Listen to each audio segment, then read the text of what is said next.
This was supposed to be a test of the 2012 KTM350 EXC-F, but any test needs a good competitor, and we certainly chose well. Maybe too well. Unwittingly, I think we've ended up reigniting the two-stroke, four-stroke war for dirt bike supremacy. 3 generations of dirt riders will test the bike. Matt is a 23-year-old motocrosser and four-stroke nut. Reeksy is an enduro racer with a heap of experience. And me, the average trail rider and the elder statesman of the trio.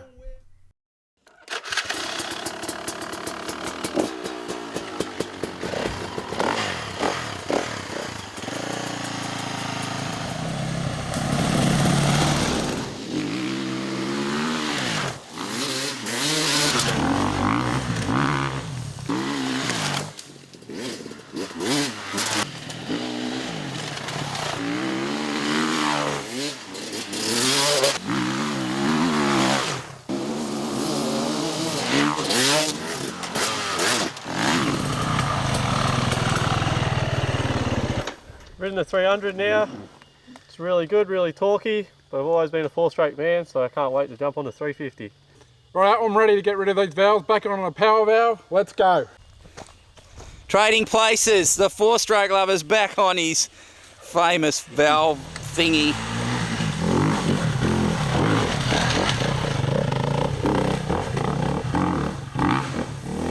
Come on, E-Dog, have a look at this rear tyre. You gotta be joking. I've got to compete against that thing on this? Come on.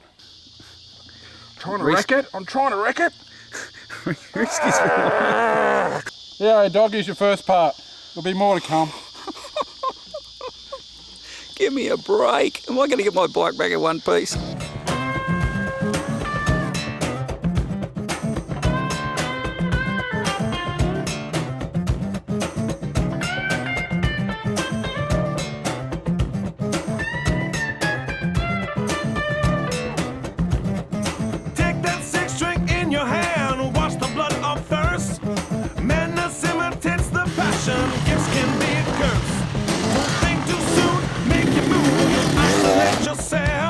This goes like a 450, but it feels so small, it's like a 250, like I'm riding my CRF.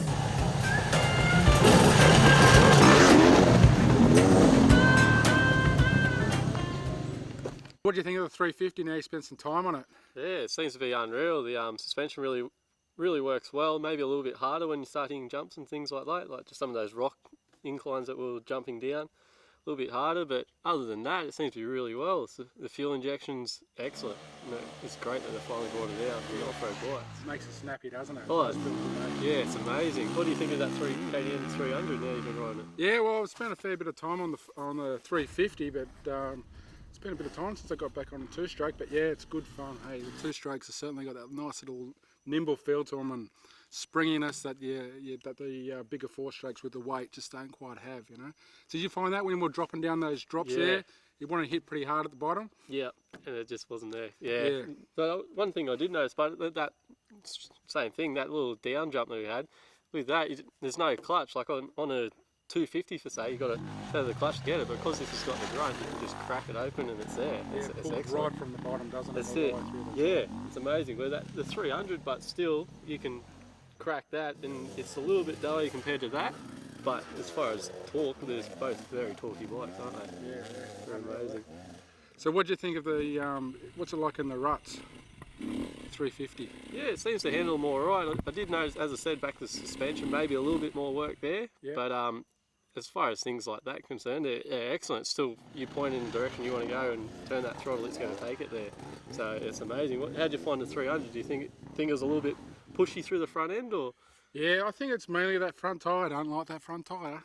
I'm going to get rid of that for you. Yeah, right, you've got to do that. But yeah, typical two-stroke, even for the big girl two-stroke, you know, they do handle really nice, you know, that liveliness through the suspension up and over those roots. You can pre-jump over the rocks across holes, and whereas the four-strokes, they want to pound through them. I think, you know, probably that's where the two-strokes probably got it over the four-stroke in the bush. It's a little bit more lively in the suspension, mainly I think due to the weight. But yeah, that 350 motor, I mean, it's hard to hate, isn't it? Yeah, well, as we know, it's all the talk around every magazine. Everyone wants one, and apparently they're really hard to get in the country at the moment. But yeah, after you've been riding one for a while, you can definitely see why everyone wants one. They're just brilliant bike. You can cruise around on it so you don't get tired, and then when you really want to give it a go and start play racing like you and I were, up it. So, yeah, it's really good. I've put it out there, I reckon it's the best four-stroke that I've ever ridden. What about you? Huh? You've ridden a few four-strokes in your time? Ridden a few of them, and I'm going to have to say, yeah, I am. I've always been a Japanese man, always had WRs, YZs, everything you can think of, and always worked on them as well. So, yeah, KTM350, I'm definitely going to go buy one. They're absolutely unreal. The torque and the speed that you can ride this bike is great. So, you converted me over. I never thought you'd do that, E-Dog, but I'm buying a KTM. Yes, another KTM, another KTM. So even over the two-strokes, yeah? Yeah. Well, they're saying something. See, I'm still undecided, you know. I spent 5 months now on the four-stroke. Always been a two-stroke man, never owned a four-stroke. But, you know, I'm on the teeter-totter whether I'm going to go two-stroke or four-stroke. They are that good. They're just fantastic bikes.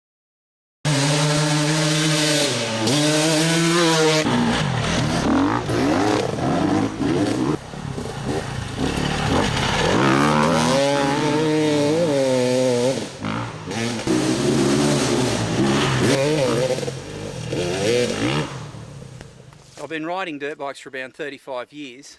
Let me put this on record. This is the best four-stroke dirt bike I've ever ridden. It is just amazing. Handles well. The engine, just like Matt has said, you can putt along like a 250 or get right stuck into it and it responds like a 450. Just fantastic engine. Fantastic handling, as all the 012 KTMs are. But let's go back to the fundamental question, two or four-stroke. Well, I hate to disappoint, but despite this being the best four-stroke I've ever ridden, I'd have to say the best dirt bike I've ever ridden is the mighty EXC-300. Long live the twos.